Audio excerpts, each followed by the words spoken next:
এক গ্রামে থাকত দুটি প্রাণী, একটা কুকুর নাম টমি আর একটা বিড়াল নাম মিনি। টমি ছিল এক ধনী বাড়ির পাহারাদার, শক্তিশালী ও সাহসী।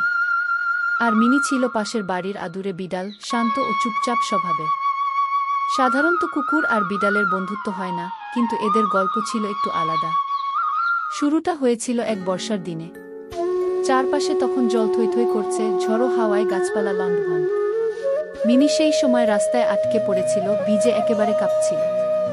টমি তার বারান্দা থেকে সেটা দেখে দৌড়ে যায় তাকে সাহায্য করতে। নিজের গায়ে ভেজা চাদর দিয়ে মিনিকে মুড়ে আনে তার বারান্দায়। সেই থেকে শুরু বন্ধুত্বের।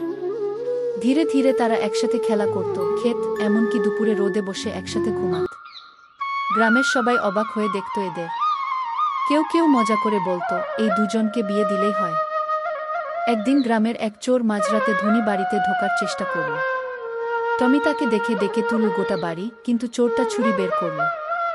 ঠিক সেই সময় মিনি ছাদের উপর থেকে লাফ দিয়ে চোরের মুখে ঝাঁপিয়ে পড়ল। চোর ভয় পেয়ে পালিয়ে গেল। সবাই বুঝল, মিনি শুধু আদুরে বিড়াল না, সাহসেও টমির সমান। পরদিন পাড়ার সবাই মিনি আর টমিকে পুরস্কার দিল। তাদের জন্য তৈরি হল ছোট একটা খেলার মাঠ, আর সেখানে লেখা হলো, বন্ধুত্ব জাতধর্ম প্রজাতি মানে না গি।